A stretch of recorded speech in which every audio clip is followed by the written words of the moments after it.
Shalom rekan-rekan yang terkasih dalam Tuhan Yesus Kristus. Perkenalkan, nama saya Gamaliel Tosoid. Saat ini saya berkuliah di Sekolah Tinggi Teologi Rahmat Immanuel dan saya mengambil jurusan Magister Pendidikan Agama Kristen. Dan saat ini saya akan mempresentasikan hasil tugas yang diberikan oleh dosen pengampu saya, yaitu kepada Bapak Pendeta Dr. Joshua Mangiri Sinaga, Magister Teologi, Magister Pendidikan Agama Kristen, dalam mata kuliah yang diajarkan oleh beliau, yaitu Psikologi Pendidikan Agama Kristen. Dan izinkan saya membagikan judul yang diberikan oleh dosen saya kepada rekan-rekan yang terkasih yang menyaksikan video ini. Judul yang saya angkat yaitu peranan kesehatan psikis guru PAK dalam upaya maksimalisasi prestasi siswa di masa pandemi COVID-19. Dan kiranya melalui presentasi ini dapat menjadi edukasi, menjadi manfaat, menjadi berkat bagi saya dan bagi saudara yang menyaksikan video ini. Masuk kepada latar belakang, saya melihat ada berbagai permasalahan mengenai judul ini, yaitu yang pertama bahwa COVID-19 saat ini masih terus berlangsung dalam bangsa kita dan pengaruhnya sangat luar biasa, salah satunya berimbas kepada dunia pendidikan. Oleh sebab itu, dalam dunia pendidikan di mana orang-orang harus melakukan aktivitas di rumah yang ditetapkan oleh pemerintah pada saat itu, pada saat merebaknya COVID-19. Dan saya melihat ketika baik anak murid, bahkan juga guru, ketika mereka melakukan aktivitas di rumah, baik mereka yang mengajar ataupun mereka yang belajar, mereka mengalami gangguan-gangguan, khususnya dalam ini menyangkut kepribadian mereka, psikologis mereka. Saya melihat dari anak didik, pada saat mereka belajar online, mereka belum mengerti, belum memahami dalam menggunakan media online. Lalu banyak faktor lainnya yang mempengaruhi mereka dalam belajar online, sehingga ini mempengaruhi prestasi belajar siswa pada saat itu. Ini yang menjadi permasalahan penting bersama bagi kita sebagai tenaga pendidik. Tetapi saya bukan hanya menyoroti tentang anak didik, tetapi juga terhadap guru. Guru juga tidak pernah terpikirkan dalam hal ini untuk mereka mengajar dari rumah secara online, menggunakan media online, di mana mereka ditantang untuk membuat strategi-strategi baru dalam mengupayakan tetap maksimal mereka mengajar dari rumah. Sehingga dari permasalahan ini saya akan menguraikan beberapa data-data salah satu solusi kepada guru-guru PAK, tenaga pendidik atau siapapun yang menyaksikan video ini dapat menjadi edukasi bagi kita bersama. Berikutnya, ada beberapa hal yang akan saya uraikan ke depannya mengenai pengertian-pengertian. Yang pertama mengenai kesehatan mental. Yang pertama saya mengutip dari salah satu ahli, yaitu Suharto Herjen. Ada 4 macam istilah yang diungkapkan oleh beliau mengenai kesehatan mental. Yang pertama, kesehatan mental dapat diartikan sebagai suatu kondisi atau suatu keadaan mental atau emosional. Yang kedua, kesehatan mental dapat diartikan sebagai suatu ilmu baru yang membahas bagaimana manusia menghadapi kesulitan hidup dan berusaha mengatasinya. Yang ketiga, kesehatan mental dapat juga diartikan suatu bimbingan kesehatan yang mencakup usaha pembinaan terhadap kesehatan mental seseorang. Yang keempat, bahwa kesehatan mental adalah gerakan yang perlu diperhatikan secara bersama oleh kita semua. Berikutnya, mengenai gangguan kesehatan mental. Gangguan kesehatan mental mencakup penyakit mental yang merupakan gangguan yang terberat. Penyakit mental adalah gangguan yang sangat berat sehingga memerlukan tenaga dokter ahli mental untuk menanganinya. Jika seseorang mengalami suatu goncangan mental, khususnya bagi tenaga pendidik, guru-guru yang mendadak ataupun suatu krisis apapun itu yang menyebabkan gangguan mental pada dirinya dan permasalahan itu tidak dapat dia atasi, itu ada kemungkinan mentalnya akan menjadi lebih rapuh. bukan terhadap dirinya sendiri yang menjadi imbas, tapi dampaknya kepada orang lain, khususnya anak didik yang dia ajar. Berikutnya, dalam hal ini perlu kita perhatikan bahwa dalam dinamika kesehatan mental adalah salah satu masalah yang merupakan titik tolak segalanya, yaitu mengenai kebutuhan manusia. Dalam ilmu kesehatan mental, bicara tentang kesehatan mental, bicara tentang kepribadian seseorang, yang dimana kesanggupan seseorang tersebut dalam mereka menangani kepribadiannya yang menyangkut kebutuhan atau apapun itu untuk bisa dipenuhi. Tetapi dengan catatan, jika seseorang tersebut berhasil atau mengendalikan atau mengontrol kesehatan mentalnya, maka dia akan berhasil menghasilkan kesehatan mental yang baik. Bahkan sebaliknya, kalau seseorang tersebut gagal atau tidak mampu dalam mengatasi kesehatan mental, gangguan mental dalam dirinya, itu akan berimbas kepada dirinya dalam waktu yang akan berkelanjutan. Berikutnya, secara etimologis kata mental berasal dari kata Latin, yaitu mens atau mentis, artinya roh, sukma, jiwa atau nyawa. Dalam bahasa Yunani, kesehatan terkandung dalam kata hygiene yang berarti ilmu kesehatan. Dari pengertian di atas, saya bisa menyimpulkan bahwa orang yang sehat mentalnya, yang tadi saya katakan di sebelumnya, adalah orang yang terhindar dari gangguan dan penyakit jiwa. Dia mampu menyesuaikan diri dan sanggup menghadapi masalah-masalah yang dia hadapi. Dan ini akan berfungsi dan orang tersebut dapat menjadi dampak yang baik, khususnya bagi anak didik yang dia ajar. Berikutnya, saya akan menjelaskan terhadap guru-guru khususnya mengenai kesehatan mental dalam mereka mengajar di sekolah. Bahwa guru harus memiliki kepribadian yang dapat dijadikan sebagai profil atau contoh atau teladan terhadap anak muridnya, bahwa kehidupan guru adalah figur paripurna terhadap anak didik. Dan perlu catatan kita bersama bahwa guru, sedikit saja guru berbuat yang tidak baik atau kurang baik, akan mengurangi kewibawaannya dan karismanya sebagai guru. Dan ini menyangkut masalah yang sangat sensitif bagi seseorang tersebut. Dan saya tidak percaya bahwa guru adalah mitra anak didik dalam kebaikan. Guru yang baik, anak didik pun menjadi baik. Saya yakin dan percaya dari semua guru-guru, khususnya guru pak, tidak ada guru yang bermaksud menjerumuskan anaknya ke arah yang salah. Oleh sebab itu, hadirnya lembaga pendidikan atau sekolah adalah salah satu lembaga yang sangat penting terhadap perkembangan jiwa anak. Sekolah bukan hanya berfungsi untuk mencerdaskan, tetapi juga membentuk watak dan kepribadian anak. Berikutnya, ini menjadi perhatian bagi sekolah, bagi lembaga pendidikan dalam memperhatikan guru-guru, menetapkan guru-guru untuk mengajar di sekolah tersebut.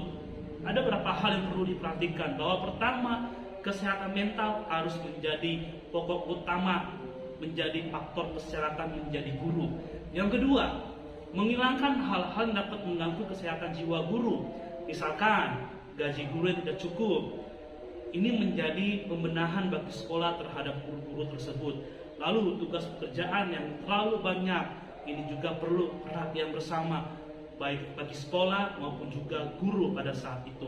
Lalu persoalan administrasi yang terlalu rumit. Yang ketiga, mengadakan pertemuan-pertemuan di antara guru-guru bisa disederhanakan sebagai bentuk evaluasi terhadap guru-guru. Ini dapat menjadi terapi bagi guru-guru, bahwa sejauh mana hasil yang mereka sudah ajarkan kepada anak didik mereka, dan sekolah dapat menilai ini sebagai evaluasi terhadap guru-guru tersebut. Lalu yang keempat, bila mana seseorang atau guru tersebut mengalami gangguan kesehatan mental secara berkelanjutan, Saya menyarankan kepada sekolah untuk mengarahkan guru-guru ini yang mengalami gangguan kesehatan mental kepada psikiater atau orang-orang yang berkompeten dalam gangguan kesehatan mental ini, baik psikiater ataupun dokter ataupun juga tokoh agama. Berikutnya, saya akan menjelaskan mengenai psikologi pendidikan. Psikologi pendidikan menurut Barlow didefinisikan sebagai pengetahuan yang berdasarkan pada riset psikologis yang menyediakan serangkaian sumber untuk membantu proses belajar mengajar secara efektif. Lalu ada juga menurut Sakerbau. Menurut beliau psikologi pendidikan adalah terletak pada anak didik, sebab perlakuan terhadap anak didik harus selaras dengan keadaan anak didik tersebut. Inilah yang disebut dengan pendidikan. Saya akan merujuk kepada pendidikan agama Kristen. Tadi secara umum mengenai psikologi pendidikan secara umum. Saya akan merujuk kepada pendidikan agama Kristen. Hakikat dari PAK adalah usaha yang secara berkelanjutan dalam rangka mengembangkan kemampuan pada siswa agar siswa tersebut mendapat pertolongan Roh Kudus dalam mereka memahami, menghayati kasih Allah dalam kehidupan mereka sehari-hari, baik terhadap sesamanya ataupun dalam lingkungannya. Berikutnya, pendidikan agama Kristen menekankan pendidikan iman Kristen tentang Tuhan, tentang relasi mereka terhadap Tuhan, lalu mengenai moral, mental, dan rohani peserta didik menurut Tafonau. Oleh sebab itu, pentingnya guru Kristen mengetahui tujuan dari pendidikan agama Kristen dalam memberikan pemahaman kepada siswa tentang Allah Tritunggal dan karyanya, sehingga siswa mampu merefleksikan imannya di tengah-tengah lingkungannya dan menjadi orang Indonesia yang mampu menghayati imannya dan orang yang bertanggung jawab di tengah masyarakat dengan segala keberagamannya.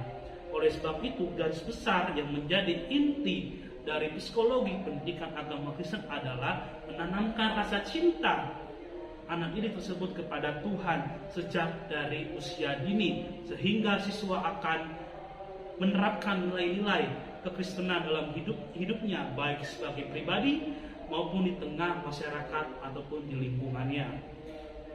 Berikutnya saya akan menguraikan mengenai definisi dari prestasi belajar. Salah satu yang saya ambil definisi salah satu ahli, yaitu menurut Rashid Muhammad Saiful dan kawan-kawan, mengartikan prestasi belajar yang dinyatakan dalam bentuk simbol, angka, huruf maupun kalimat yang dapat mencerminkan hasil yang sudah dicapai oleh siswa tersebut dalam periode tersebut tertentu.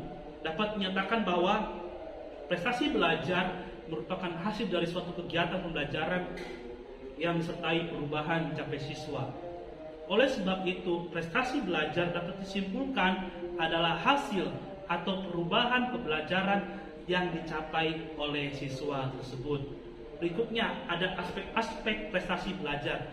Ada 3 hal menurut Thohirin. Yang pertama secara kognitif. Ini menyangkut pengetahuan, pemahaman, penerapan, dan penilaian.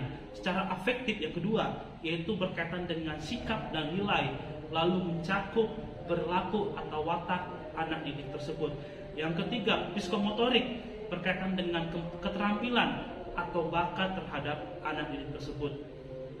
Dan tadi saya sudah menguraikan dari beberapa pengertian mengenai kesehatan mental, mengenai berupa prestasi belajar, dan saat ini saya akan menguraikan kepada rekan-rekan terkasih mengenai peranan guru terhadap prestasi belajar siswa, khususnya dalam pandemi COVID-19 ini.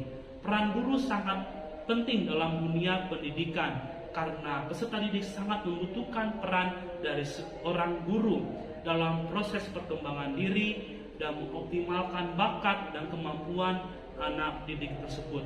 Oleh sebab itu, guru harus menjadi pion penting dalam dunia pendidikan, khususnya dalam proses pembelajaran yang berlangsung.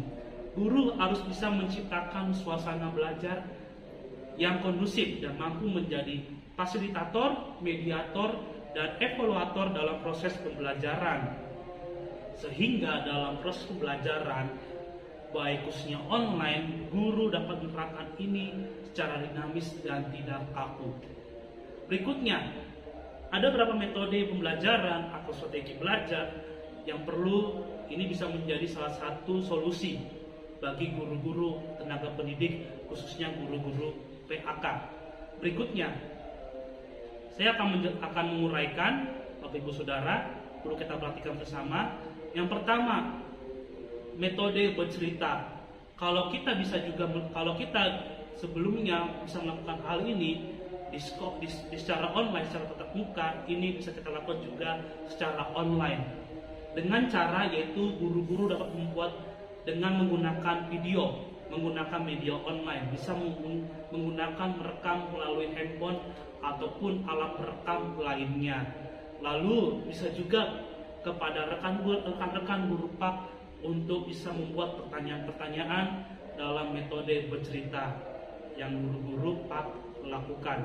Yang kedua, metode ceramah, bahwa guru-guru PAK juga bisa dapat melakukan ini secara daring, yaitu juga melakukan rekaman video, dan juga jangan lupa untuk memberikan pertanyaan-pertanyaan di akhir video untuk mendapatkan respon atau feedback dari anak didik yang kita ajar. Lalu berikutnya mengenai metode tanya jawab. Ini dapat dilakukan yaitu menggunakan WhatsApp group, video call, Zoom maupun Google Meet. Ini bisa dilakukan secara bersama terhadap anak didik melalui online, Bapak Ibu Saudara. Lalu melalui metode karya wisata ini juga bisa dilakukan melalui media online, melalui aplikasi Zoom, Gimik dan lain sebagainya, ataupun bisa melakukan melalui video, Bapak Ibu Saudara. Lalu berikutnya menggunakan metode eksperimen. Ini dilakukan dengan cara guru memberikan perintah kepada anak didik untuk membuat video. Contohnya dalam hal bernyanyi, dalam mereka melakukan sesuatu. Ini juga untuk melatih mereka, untuk mereka dapat mengerjakan sebagai bentuk tugas mereka melalui media online. Baik, Saudara, berikutnya ini strategi belajar yang perlu diperhatikan terhadap guru-guru pengajar atau tenaga pengajar. Kalau kita tahu bahwa sistem pengambilan itu melalui sekolah, guru juga bisa dapat mempersiapkan rencana mingguan, buku tugas dan lembar kerja siswa setiap minggunya. Saya pribadi bisa memberitahukan kepada Bapak Saudara ini menggunakan melalui online, melalui penilaian secara online. Bisa juga melalui secara JIPOM, Bapak Ibu Saudara. Lalu berikutnya guru juga dapat menerapkan yaitu sistem guru keliling, yaitu guru juga dapat bisa berkunjung ke rumah peserta didik kalau kita bisa menyesuaikan dengan keadaan yang saat ini bisa berangsur dengan baik, yaitu masih menggunakan secara pembatasan berkala yang pemerintah tetapkan. Oleh sebab itu mengenai strategi dan juga metode-metode belajar melalui media online, Bapak Ibu Saudara. Oleh sebab itu, beberapa hal praktis yang perlu kita perhatikan bersama sekali lagi, yaitu bahwa guru-guru penting belajar dan beradaptasi dengan teknologi informasi, terutama aplikasi meeting yang tadi saya sebutkan, Zoom, Google Meet, dan lain sebagainya. Seperti nanti ada metode-metode belajar lainnya, bercerita, tanya jawab, pemberian tugas, dan lain sebagainya. Ini dapat dilakukan melalui aplikasi-aplikasi yang saya sebutkan pada saat ini. Berikutnya, Bapak Ibu Saudara bisa juga menggunakan PowerPoint atau PPT. Ini sebagai daya tarik terhadap anak didik. Mereka akan dimanjakan, maka mereka akan dimanjakan oleh presentasi yang kita tampilkan kepada mereka. Yang kedua, guru juga diharapkan untuk lebih kreatif dan inovatif, karena berdasarkan keputusan Menteri Pendidikan bahwa kurikulum baik dari taman kanak-kanak sampai perguruan tinggi tentang pembelajaran anak harus disesuaikan dengan konteks masa pandemi ini. Oleh sebab itu, saya mengajak kepada guru-guru, tenaga pendidik untuk lebih kreatif dan inovatif. Yang terakhir yaitu bahwa guru harus memiliki kemampuan berkomunikasi terhadap orang tua. Guru harus bekerja sama bersama orang tua, dalam orang tua mendampingi anak-anak mereka.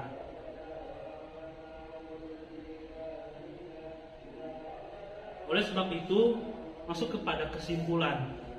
Saya sudah menguraikan dari beberapa pengertian dan juga inti yang menjadi judul dari penelitian saya, yaitu peranan kesehatan psikis guru TAK dalam memaksimalisasi prestasi belajar siswa di masa pandemi.